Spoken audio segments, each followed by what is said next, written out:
this episode, we are back on the Power Ranger.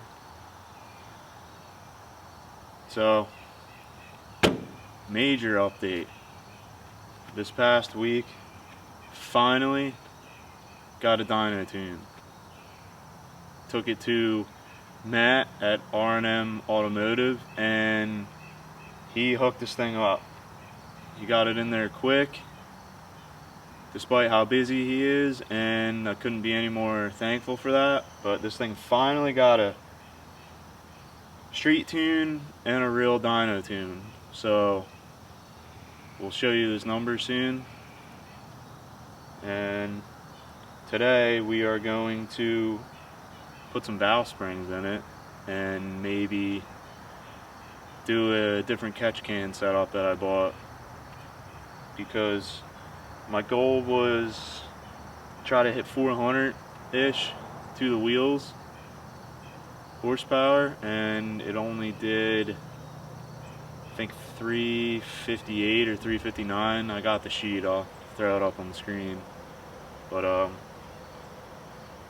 so on 93 without an intercooler, and right now it's got a little conservative timing in it, it's like 360. So I want to try and crack 400 on pump gas 93. So we're going to put some valve springs in it and hope for the best, because according to when you look at the curves, it looks like it was laying over, like it's getting some valve float, and I have no idea about the cylinder heads that are on this thing. Just when it blew the head gaskets for probably the third time. I put a set of Reman heads on it off eBay, so I'm not sure what the condition of the valve springs and everything else were, but he recommended putting valve springs in it, and I agree with him, so that's what we're going to do. We got to get this thing uncovered, pull it over on the pad, and Christian or Jack will come over and help. I don't know, but either way, I'm going to try to get at least the valve springs done today. It's October 1st. It's pretty nice out. A little chilly right now, but it's nice out. So let's get this thing uncovered and then pull it over on the pad. Maybe one day I'll have a garage and I can stop buying a tarp every year. Had this tarp for probably 2 years now. I don't know, I lost track, but this had to double it up because it's starting to leak water and I don't want the floor pans to rust out. So for now, keep on covering it.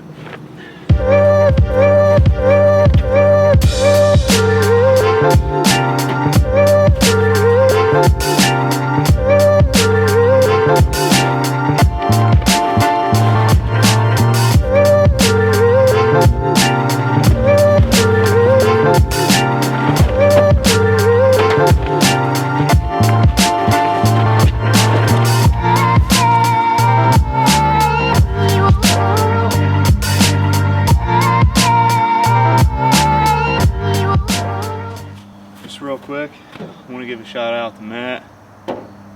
Guy was super busy and he ended up getting this thing in very quickly. Took care of it. Checked everything over, told him whatever it needed, just need it done right. So took it out, street tuned it up to like 3,500 or so, and then put it on the dyno. And I got a video of that I'll release soon, or maybe I'll throw it in here, I'm not sure yet.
That's about where we were. So when I hung up for you, I think I said 353, and I ended up making another pull or two after that, and I made 357. So that's right in the ballpark. Yeah, so we're right.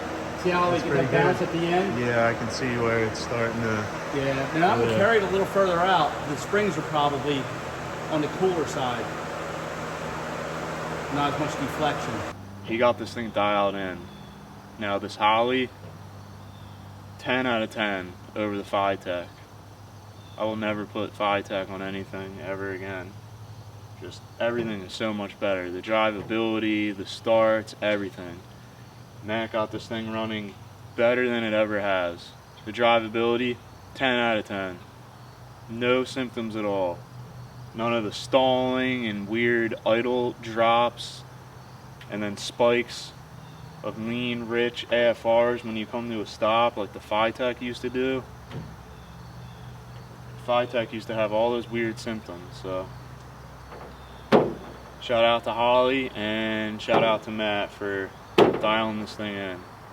Put valve springs in this thing, do the catch can, and then maybe this week or next week, I'm not sure how soon these videos are going to come out, because soon enough it's going to be freezing cold here and I'm not going to be able to work outside. I'm going to take this thing back over to him and throw it right on the dyno and try to crack that 400 mark. If we could get close to it, or if we could get to 400 or maybe a little more than 400, hopefully there's nothing else holding it back like the turbo or the exhaust or anything that could possibly be holding the motor back a little bit. I don't know, we'll see what it can do. And right now it was only 7-8 pounds of boost, so I don't want to go too crazy. I want to see this motor live for a little longer. So let's pull this thing over there and get to work. Well, first of all, let's get a cold start and see what happens, even though it's not too cold. It's like probably 60 degrees right now.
Perfect. Good enough. This thing has never ran so good.